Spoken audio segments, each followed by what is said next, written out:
Yo, guys, what's going on? Lucky Cheese 7 is back again to give you guys a live stream discussion on Fairy Tale 100 Years Quest Episode 1. Oh my god, guys, we did it. We've waited for a while, 5 years if we're looking at it from the anime standpoint. And if you're a manga reader, you all know. Okay, you all know just how long we've been patiently waiting for the anime. Okay, it's been forever. But one thing I want to address is because a lot of people I know are going to be anime onlys. Let's try to keep the stream like spoiler free for any manga readers out there. I mean, I myself am someone who has read the Fairy Tale manga, obviously, but I'm gonna have to restrain myself on what goes down later on in the season because of you guys. I want to make this a fair game for everybody. So, Fairy Tale 100 Years Quest, Episode 1. How do we feel about JC's staff? After seeing what happened with the Eden Zero situation, and I know that's been a big topic. It's like, oh my god, JC staff's taken over. We saw what they did with Eden Zero Season 2.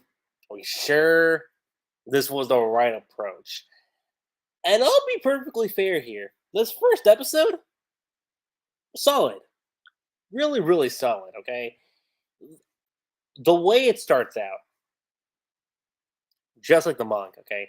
You open up with Elfsyria, and he's just saying, like, what's it called? His entire guildmates being, like, wasted to the slaughter. And the way they captured his emotions, I thought was great. Amazing. I'm not gonna go through like a complete breakdown of like what happened in the episodes, but just gonna go through just like my general thoughts on what we got. So the three wizards, the three new ones that we got, two of them left because of Loxus. Well, in Loxus's defense, I just gotta say, I thought it was mad funny. Okay, the one guy who was like boasting himself up and like saying, "Yo, it's time for a new era. We got to do this." Locke just said, "Yo, sit down. You do not belong here." And he took off. The other kid kind of took off too. And Toka's the only one that remains. And one of the things about Toka, okay, was, she specifically joined the guild because of Natsu-sama. Very Juvia-esque, okay? And that comparison was brought up by Kana and a couple other people, like, thinking, whoa, hold up.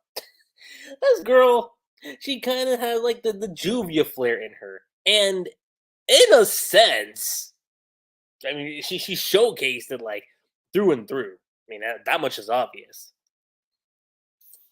Not only that, though. She's trying to figure out where Natsu is. We get like reintroductions of everyone, getting Lasana again, getting Makao, Romeo, Warren. Who else we got here?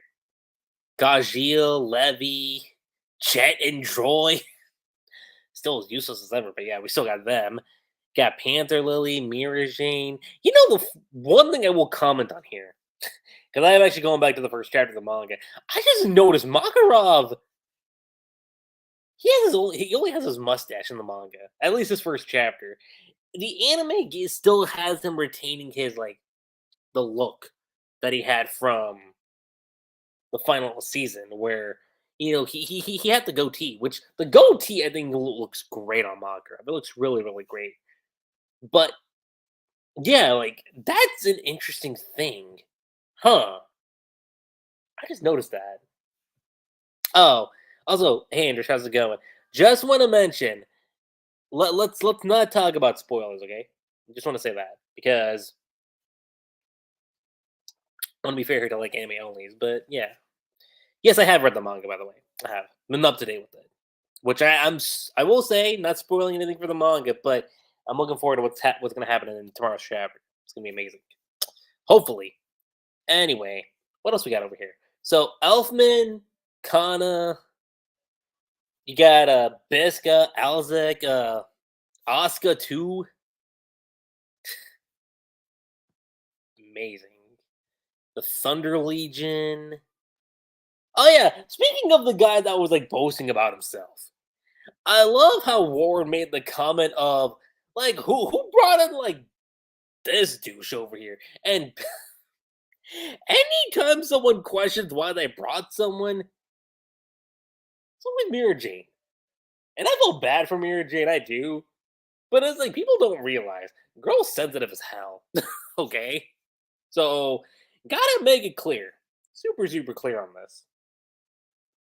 Of course, like I said, got the stuff with Toka, amusing as hell. And when she's trying to figure out where Natsu is, like Magrov just lays it out straight. Yo, he's partaking on a quest, one that nobody has done in centuries.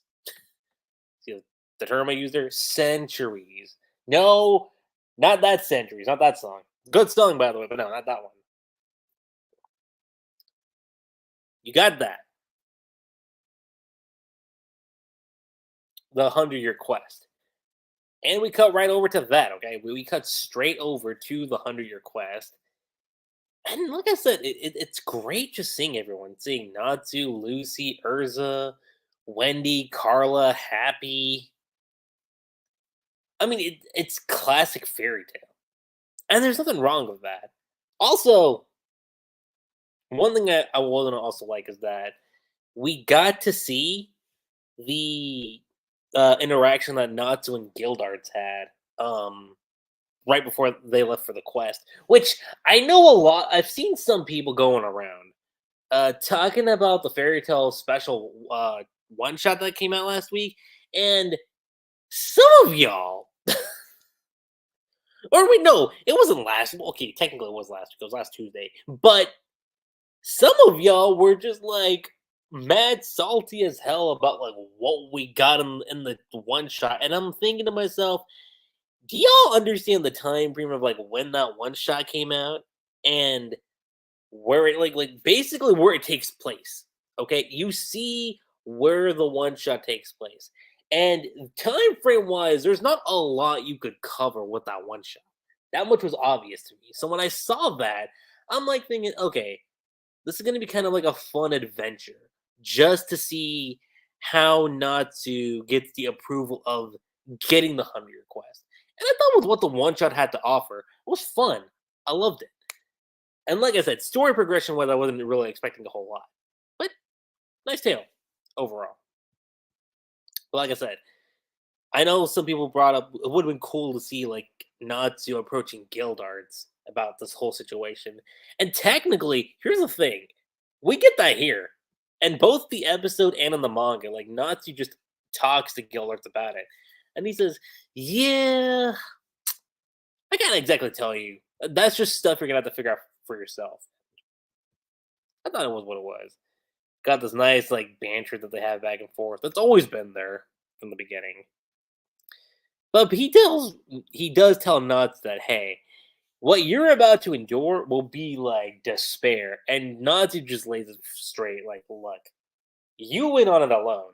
I got my friends. I got Lucy, I got Gray, I got Wendy, got Urza, Happy, Carla. We're gonna be fine.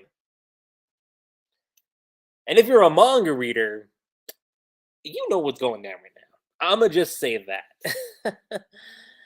Also, let me see. Oh, Indrish, you also said something too. Do you think the animation is better or worse than the final season? Just based on the first episode alone, I will say it's better. You know? That's the one thing I will say. I think the animation for the most part is better. Definitely better compared. And I can't believe I'm saying this, but it is better than Eden Zero Season Two's animation because like when you go from season one and seeing what happened to season two, it's like, bro, what happened in between Eden Zero Season One and Season Two's animation? Like art style wise, it looks fine, but like the thing, I'm like, hello, put more effort into it. Which hopefully I'm hoping that's why they're taking like their sweet time with season 3. Is like, they probably heard the complaints about what happened with Eden Zero season two's animation.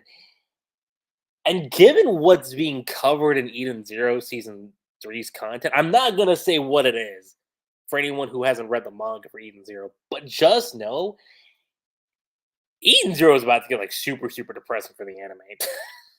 Like two like back to back, like some of the best arcs in Eden Zero, period.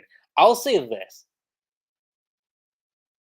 Call it I don't want to put it on the same tier as say the Chapter Black saga or the Dark Tournament saga from Yu Yu Hakusho. Not exactly on that tier, but let's just say like emotion wise and like storytelling wise, it's on a similar path.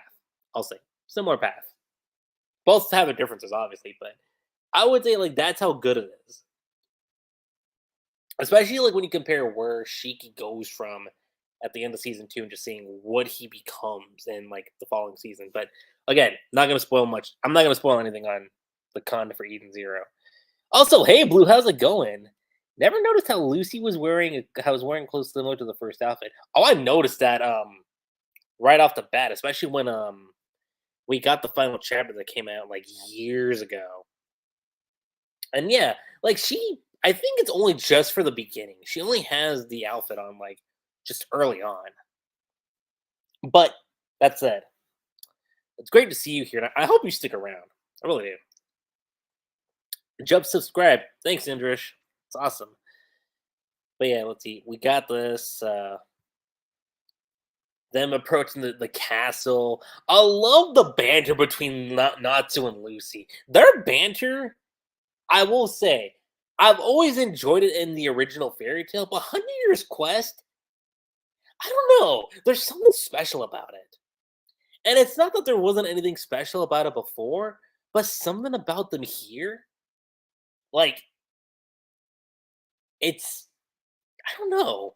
It's amazing. Just look at how giddy Natsu is. Like, he gets super, super giddy about seeing the statue of a dragon. And Lucy's like, she kind of just has that, like, girlfriend approach of, like, just saying, like, hey, babe, just calm down. It's just a statue. Like, like you have the excited boyfriend, and then, you know, she's like, hey, it ain't real. I mean, if this was Jurassic Park, this would be a totally different situation, I bet. Let's see what Blue has to say. Oh, hey, Maxine, how's it going? I don't like that girl, Toka. Ooh, again, just keep an eye out for Toka. Keep an eye out for Toka. Just like what Gajil said, because she says something in the episode, and Gajil's like, hold on. There's something fishy with this girl. So something doesn't just mesh too well. Of course, Blue has to bring this up. Does it hurt when Lasana questions about being one of Natsu's love interests? Okay, so for those of you that don't know, when it came to the original fairy tale, originally I was more on the Natsu Lisana train. I mean, initially, okay? And I see that more so because of like the connection that Natsu and Lisana had like early on in the series, okay? Like through their flashback and everything. And when she came back, at the time I kind of thought, okay, maybe they're gonna kind of start picking up the pieces back together, but nothing was ever kind of done with that. And while it was kind of disappointing, over time, it to me it wasn't like a huge ordeal.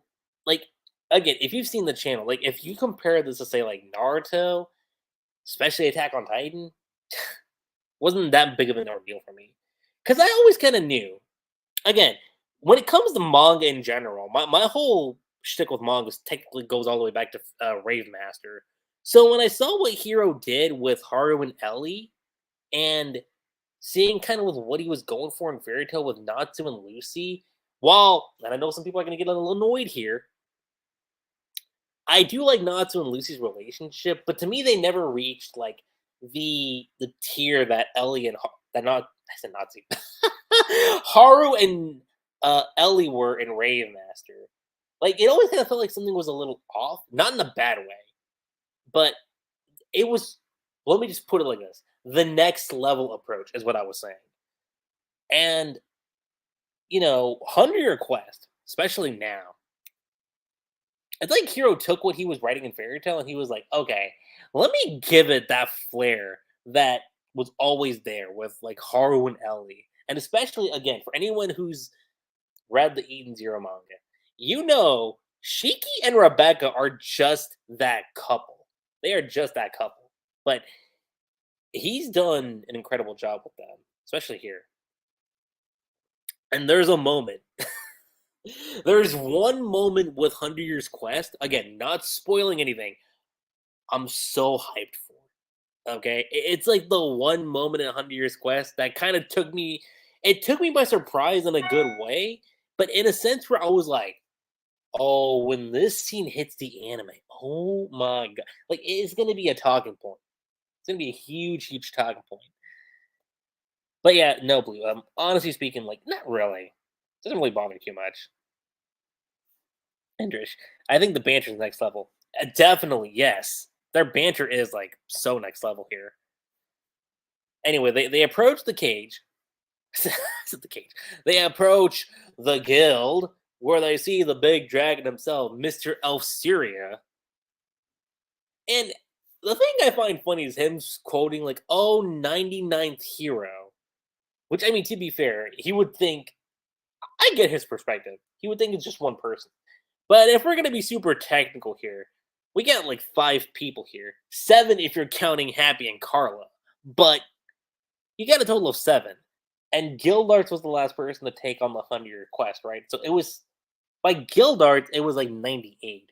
So if we want to be super technical here, not to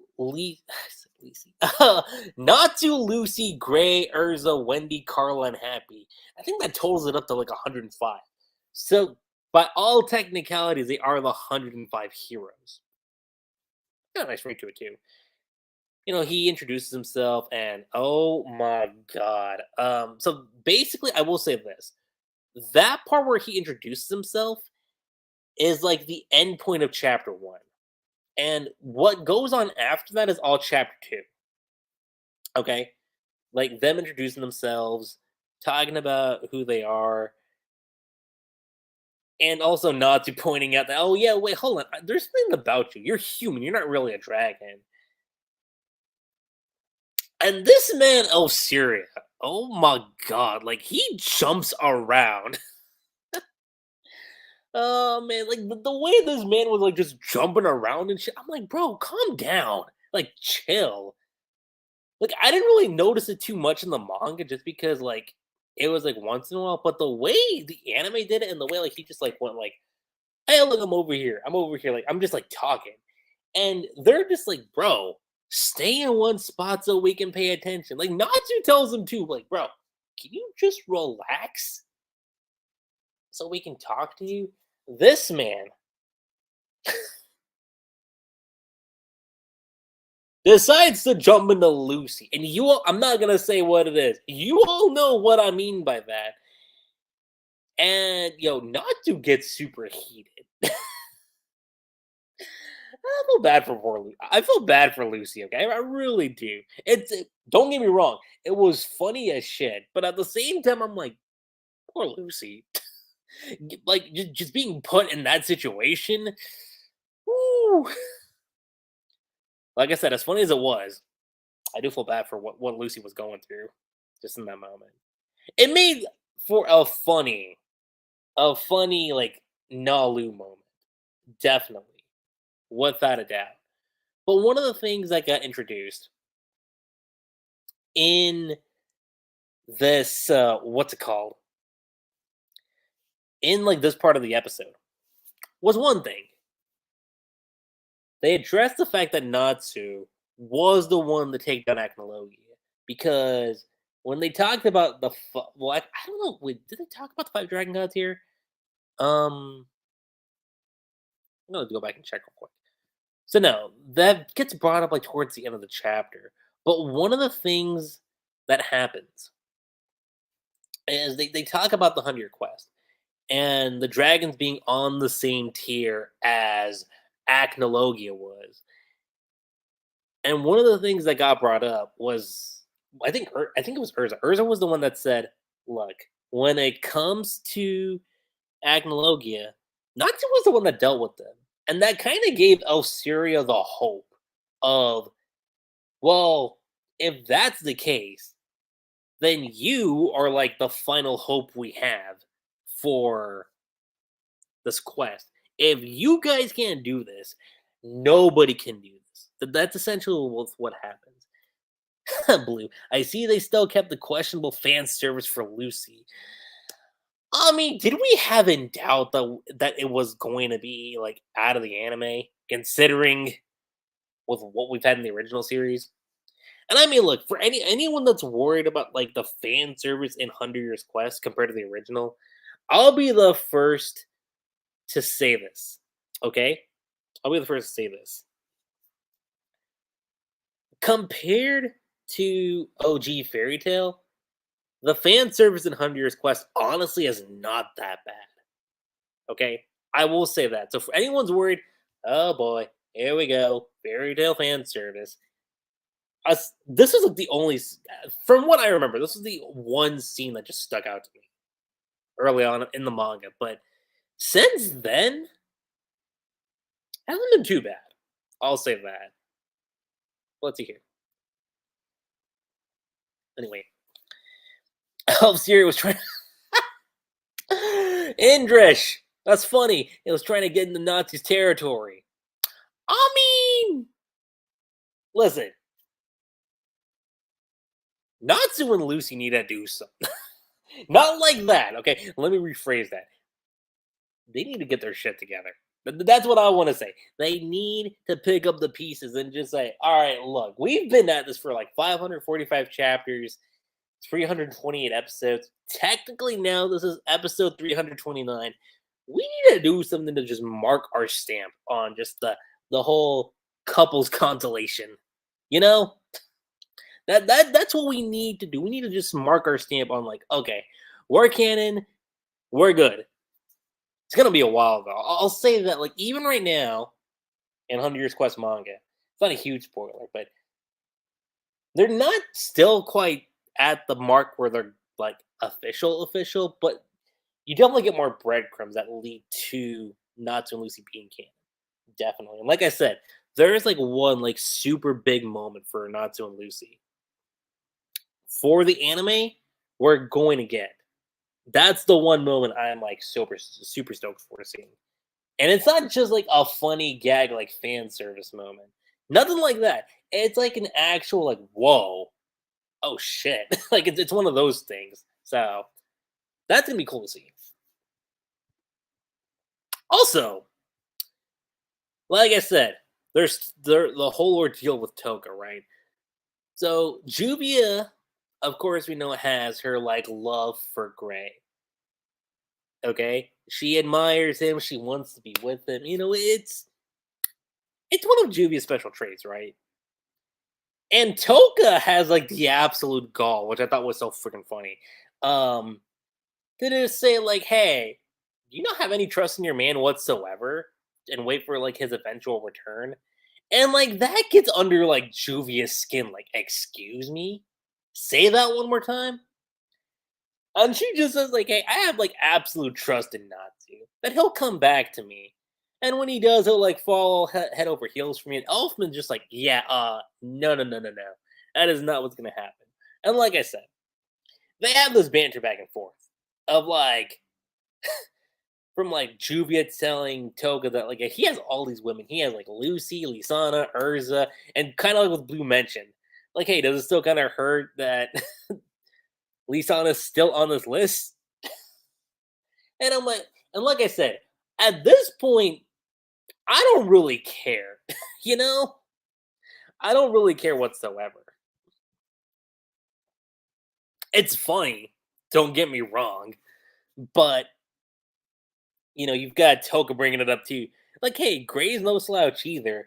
He's got well, okay, or was technically a mom figure, but yeah, old tier, Kana, Briar, and even Urza, all ladies around. And I love Kana's reaction. Kana's just like, hey, My only boyfriend is the booze I drink.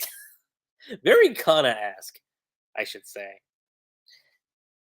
And there's this one shot, okay? This was funny in the manga, but the shot you had in the anime, oh my god.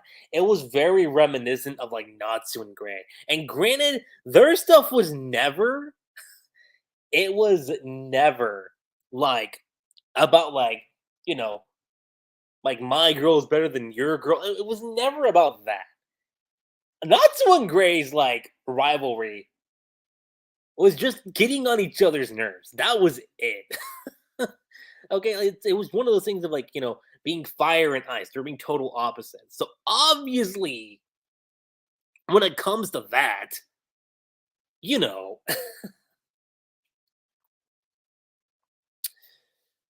it's one of those things where they're like, "Ah, I can't stand this guy. But at the same time, they're like the best of friends. You know? I'll say this. They definitely got a better friendship than Naruto and Sasuke. Oops, did I say that out loud? uh anyway, let's see what else y'all got to say. Oh, here's Blue. Love or obsession? Let's go with lovely obsession. Anyway, what else we got here? Before Juvia, was Grey X Kana a thing? I don't know. I mean, she was always kind of the one to point out that, hey, Gray, your clothes. Which I love the callback reference to that from Wendy. Like Wendy's the one that points out, hey, Gray, your clothes, and he's like, huh? That was kind of funny. Sometimes I just get irritated by Juvia. Seems like she doesn't care about anything else. Yeah, I get that feeling. It's definitely a trait of Juvia where it's like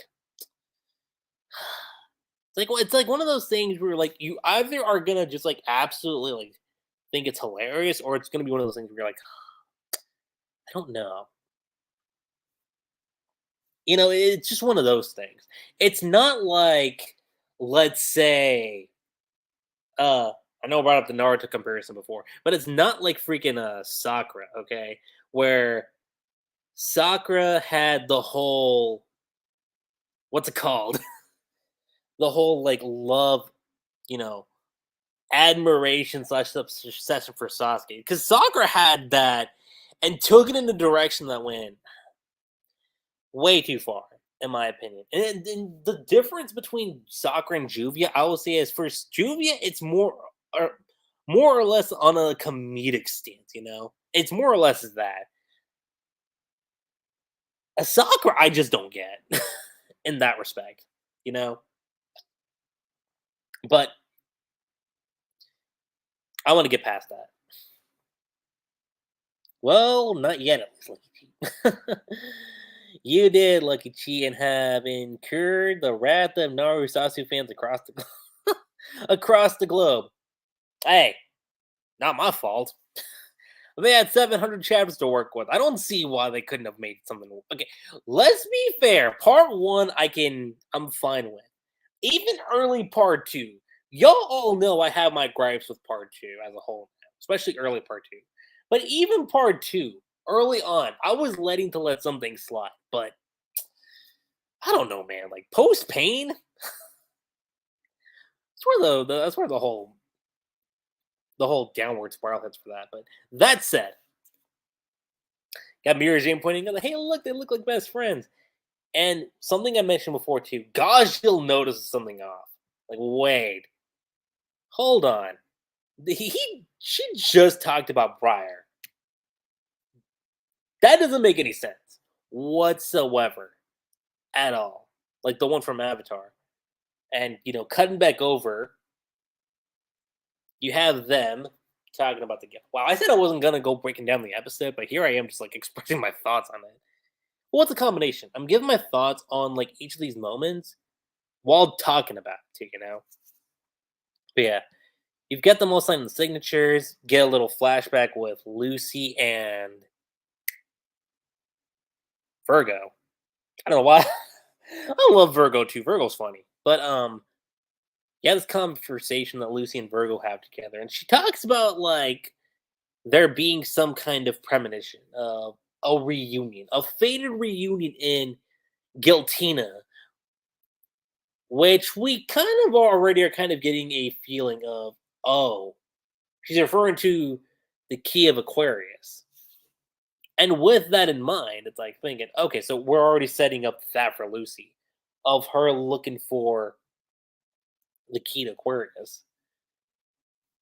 Everyone signs their thing, and the quest again is all about the five dragon gods, and they explain everything. Then we get to the last part of the episode. Okay, the last part of the episode goes all into basically the last hope, what I mentioned. And these little jellyfish creatures, oh my god. They just find these guys like just passing by. Lucy and Wendy are like, oh my god, look, they're so cute. Yeah, they're real sweeties. One of them just like decides to just dip into Lucy's mouth. Just cause. And Natsu, he's just saying like, hey, maybe they want us to eat them. And the one Natsu's holding just like hops right into Urza and Gary like, I told y'all maybe we shouldn't have done anything about them. And poor again, this in my opinion was like peak, like comedic Nalu moment right here. Where they're just trying like we're both Lucy and Nuts are just trying to get them out like I don't like where this is going. Like just get them out. Then you got Wendy saying, Sky Dragon Roar, very signature move. And Lucy's like, man, my mouth's a bit numb. And Natsu just straight up just goes like, I just ate the damn thing. And Gray's like, well, hey, if that's the case, don't tell me if you die of poisoning. That's essentially what happens. Then all of a sudden the pig with the antler shows up. Natsu goes running after it. And the pig just like runs Natsu over. Going from there. Eventually they do get back to not even get back to there was this flashback where, like I said, they talk about them being the last hope because of Natsu being the person that took down Acnologia. It was more of a group effort, actually. It wasn't just Natsu. It was more or less Natsu and Lucy together. Because Lucy used Fairy Sphere to take out the main body of Acnologia. And that also worked in conjunction with Natsu taking out Acnologia and like the spiritual realm. So it was more of like a joint effort. Like I know some people looked at the fight and just thought, like, dude, that fight, like, what was that final fight? But in a weird sense, I think, for the most part, it also showcased of like, yeah, it wasn't just a thing that Natsu just did. It was also a case of Lucy, but nobody like really like thought about it. Everyone just looked at the whole aspect from Natsu. No one saw what Lucy was able to do. And really, when you think about it, look at where Lucy's come from the beginning of Fairy Tale and where she goes to at the end of the series. Like early Lucy to final episode Lucy, like that progression is beautiful. Like that is what I love seeing from like Lucy as a character. Sure, as far as like being like super integral to like the story itself for Fairy Tale, like if you and I've always made this a case. If you look at say like Ellie from Rave Master and now like Rebecca from Eden Zero, like there's not like a super like overarching like plot line for Lucy per se, narratively wise in Fairy Tale 100 not 100 Quest. Because she does have one now, but more so with the original Fairy Tale it's not like there was like a huge like importance in terms of like character writing. But if you look at her like from a power standpoint and seeing with what she contributes to like the final battle, it says so much. It says so much about like where Lucy was and what she became. And it's something I mentioned in my Lucy discussion video that I made a few days ago. But Lucy goes from being like a novice to becoming like one of the most powerful celestial wizards in the series, and it's amazing, honestly. Also, Blue still commenting. Now you've incurred the wrath of SS fans. No, who cares how they feel? Oh, Blue. So this was 2 chapters in one episode. Actually, no. That's what I want to get into. So the part I'm covering right now, that's actually chapter 3. So they covered 3 chapters. Like chapter 2 ends off with the whole revelation of like what the quest is actually about. That's about some of the 5 dragon gods. And in episode 3, it's not episode 3, chapter 3 is when they run into those little jellyfish creatures, and then of course Elsyria mentions a reward, which is basically that they get like 1 wish. Think of like say Eden Zero, which I think is kind of funny now that I think about it, because they say if you go meet Mother, you're able to get like 1 wish, and it's kind of similar here too, where you finish the 100-year quest, you get like a wish of sorts. So it's one of those ordeals, which I'm not so sure if that's gonna allude to anything, but it's a point of interest. And of course, Lucy's thinking about her key, but since it's already a thing, you know, it's a more so because like Virgo brought it up through her premonition of like, yeah, there's a thing, you're gonna have a reunion of sorts. That happens. Happy just says like, yo, you could have like rent for life, like free rent. And Lucy says like, hey, wouldn't it be just better if I get a house then? I mean, she has a point. I love Gray. Gray's like, I just want a cat like Frosh. Bro thinks so too. And then of course there's Wendy. Wendy wants to be more voluptuous. Let me say it like that, without going into details. That's what she wants. She wants to be more voluptuous in her appearance. Give it like that. And of course, Natsu says, "You got no imagination." Urza really doesn't say what she wants. She's like, "Yeah, I agree. Like on anything, it's kind of hard to like wrap your head around this." But they get to their first destination, which is Ermina, and that's where Elsyria tells them, like, "Hey, I do kind of know a location of where one of the 5 dragon gods are. The water dragon god being Mercphobia. And where we kind of end this off is Mercphobia and his assistant just like looking down from afar and just saying like, hey, it looks like we got more visitors. They're mages from the southern continent, and you hear the chanting going on in the background, like "Oh, Suijin Sama, honored water dragon god or water god" in this case, and that's essentially the episode, you know. But overall, this episode of 100 Years Quest, I'ma just say it: Return of Fairy Tale, and seeing what was covered. I mean, again, 3 chapters in one episode, but seeing just how well it like flowed together, how smooth it was. It was great. And for anybody who was worried about JC staff, I mean, look, we're only just talking about one episode. I'm not entirely sure how the next 24 episodes are going to be, but if it maintains this same quality in its episodes, I think we'll be fine. I think. Now, how far I think we're going to cover up to, again, if you're a manga reader, there was a discussion video that I made a few days ago, just because discussing on where I think we're going to end. But I'll just say it here without going into any spoilers. I think the end of the next arc is probably where we're going to end off season 1. That's just my guess. The end of the next story arc. So not this one we're on right now. The next one, I think, is going to be where this season ends off, and it'll be a good endpoint too, I think. But overall, like I said, it was great getting the cast back together again. It's like we just never left, you know? It's like we never left the series. And it's perfect. It's honestly it's perfect just seeing them again. Also, we need to talk about the opening, okay? The Ice performing Story. I need to just mention this.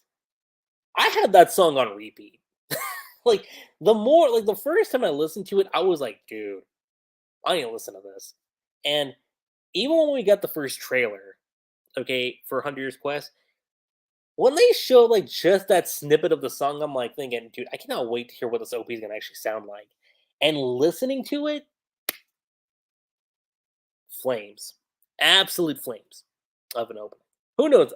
Probably when I'm done with the stream, I'm gonna go back to listening to that opening too, because it's just that good. And look, maybe I'm jumping the gun on this, but as far as fairy tale openings go, I think it's in my top five. Definitely think it's in my top five. And who knows? Maybe I'll have that as a discussion video one of these days of like a top five like fairy tale like opening discussions. But it's definitely there. And yeah, it's overall rating on the episode. I will say this first episode, I know a lot of people want to say we didn't get any action, but okay, I can get that aspect too because it's a shonen. You usually expect like the battles and whatnot. Typical thing, right? But what this first episode, the first thing, okay, I'm blanking on my words here. The whole point of this episode was setting up what the quest was about. Because as far as the original fairy tale goes, no one knew a damn thing about what this quest was. Now we're getting the answers to that about what the quest was, what the quest is, what the purpose of it is, and essentially the pathway of like what all these characters are going to do. And also, I do want to say, Natsu, out of the three protagonists that Hero has made, from Haru, Natsu, and now Shiki, okay, Haru is like the pinnacle top tier protagonist for me when it comes to like Hiro Mashima, right? Shiki's story, as far as 100 Years Quest go, not as far as 100 Years Quest, as far as Eden Zero goes, is just underneath Haru, just by a small margin. Okay, like if Haru is like perfection, Shiki's like I would say great plus amazing around there. Like the development Shiki has in Eden Zero, from where he starts off and where he is at the end, is incredible. Natsu, a lot of people want to say he's one note in Fairy Tail. I don't think he's one note. I think his development is just one of those things where like it's a slow burn. And no pun intended, but it's a very like slow burn development. And I do feel like for sure, as soon as you get the 100 Years Quest, no, actually scratch that.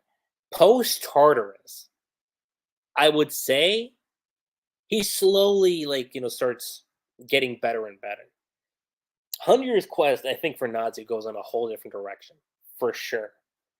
But especially with one twist, there's one twist in this that's gonna go. It's gonna get, for anyone who's anime only. I'll say it like this: it's gonna switch Natsu's like worldview to a T. And I'll make one comparison without spoiling. Think Zeref. It's gonna be like that, earth shattering in that sense. Not gonna say what it is, but that is essentially what it will be. But overall, my thoughts on the episode, I will say, just on episode 1 alone, perfection, pure perfection. How episode 2 goes, we'll have to wait and see. Okay, but just for this first episode, with what it embodies for Fairy Tail, especially like keeping that spirit, keeping the joy, and of course, setting things up. Based on that alone, great episode. Amazing. Perfect. Just on that. Okay? Now let's get back to the chat, because I know both Indrish and Blue Star are like just been like commenting back and forth. So let's see what y'all have to say. I guess I should be glad Hero decided to do the funny thing with the jellyfish rather than the naughty thing. Oh, Like I said, when it comes to that, it's like take it or leave it. So 3 chapters an episode. How many are they doing? Like episode wise, they're doing 25.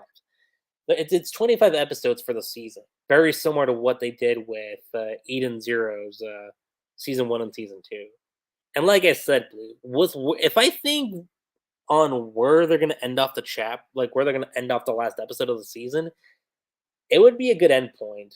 And I'll message you about that on where I think the season will end up for 100 Years Quest. Might as well get a might as well get a mansion for real. I mean, you know what? There was the Heartfilia estate. I wonder if that'll come back into play. Honestly speaking, I would not be surprised if that's a thing we do get eventually, because that would be cool. Getting the Heartfilia mansion come back into play. Yeah, not a fan of Wendy's goal. Probably something sweet for her. Yeah, I mean, I get it. It's supposed to be more of a joke thing, but it is one of those things where you're like thinking, "Come on, Wendy, you could probably do something." First time listening to you, and I'm already become a big fan. Oh, thanks, Endrish. That's real. That's nice. It's Blue Star zeros. Now I know you're joking, Blue. I know 100% you're joking, especially with that last statement right there. But overall, you guys, I've had a blast doing the stream. It's been so much fun talking about the fairy tale anime again. And something I will say, I don't know 100% if I'll be able to tackle these live stream discussions like on Sunday. You're getting lucky with me having to do these discussions on Mondays because your boy is like currently on vacation from work. So I've got a bit of a leeway right now. But come next month, things might look a little different. Not necessarily in the sense that you won't see streams, because I will still do like the 100 Years Quest like episode live stream discussions. They might just pop up like say like a little later on in the week, but that won't happen until like say like next month. So like for now we're good. We're still good with the episodes coming out. The only day, the only week I probably won't be able to cover a stream is probably going to be what would it be? Episode 3. Okay, so when episode 3 comes out, I won't be able to do a live stream discussion just on that day. That'll be the 22nd. And the reason for that is because I'll be going out of town. So that's the only time within like this month where you probably won't be seeing any streams from me, both when it comes to the manga for 100 Years Quest and when it comes to the live stream. And in fact, what I'll probably do is I'll do like a makeup stream where say July 29th rolls around, I'll do like a double stream discussion on like episode 3 and episode 4. It'll be something along those lines. So that's just a fair heads up right there. You'll get a live stream discussion on episode 2 next Monday, but the following Monday, which will be the 22nd, there will be no stream discussion just for that week because I'll be out of town until the 27th. Again, just a heads up there on what's going on my end. Because I think it's fair to like let y'all know ahead of time, as opposed to say like drop it in like, ahead. What's it called? No, so let me say it like this. It's fair that I just bring it up to you guys and just address what's going on, rather than me just like announcing it like say the week of. Because I think for any content creator, it's always a good thing to like just let you all know what's going on and like say if something does kind of happen, you just bring it up. You know that's just my 2 cents on it though. Huh? So does that mean no my hero streams? Um, for who? Oh, with you? No. There will still be my hero stream. Like I'll still be able to do this my hero streams with you, believe. It'll just be for just for that week, and I'm gonna gotta turn off Discord. I have a habit of just leaving that on, but no, it'll just be for that week, Blue. So when it comes to say the again the week of the 21st to the 27th, those 7 days I won't be able to do anything. So it'll just be those 7 days. After the 27th, I'll be more free to talk about other stuff. Like again, just catching up on this, and then of course, so on and so on. But wow, like we're almost an hour into the stream. It's been, like I said, it's been so much fun just sitting here talking with you guys about the anime. And I can't wait, okay? I really cannot wait to see episode 2, which this isn't a spoiler per se, but we do have an episode title for the second episode. I'll pull it up right now. Should have honestly kept the wiki up if I knew I was going to do this. So let us jump back to the anime. Episode 2 is titled Sea of the Dragons. And if I look back at the table of contents, it's going to be found all the way back in Volume 1. Sea of the Dragons. Oh. Huh. That's interesting.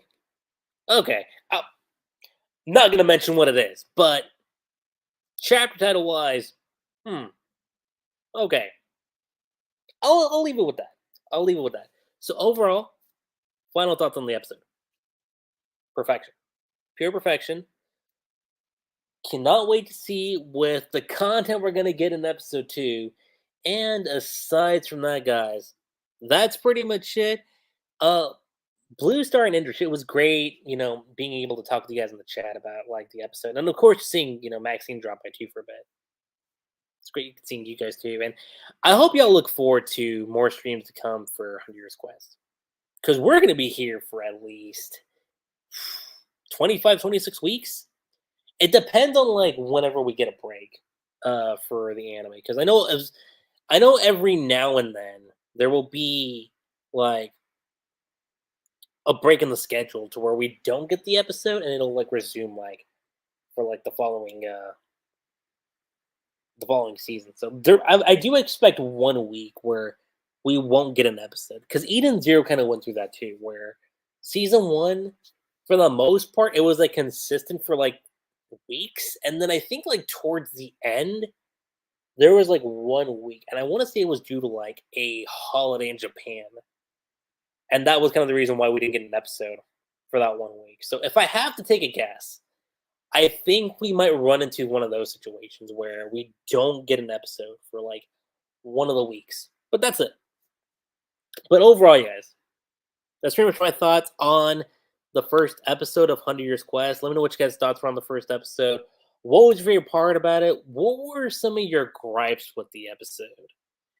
And aside from that, guys, that's pretty much it. I'm LuckyCheese7. Don't forget to subscribe to my channel for more Fairy Tail 100 Years Quest content, Hero Mashima content, Dead Rock content. I mean, Jesus Christ, what else is there? Well, if you're a fan of the manga, y'all know where y'all find me tomorrow. I'll be there. And I'll catch you guys on the flip side. Peace.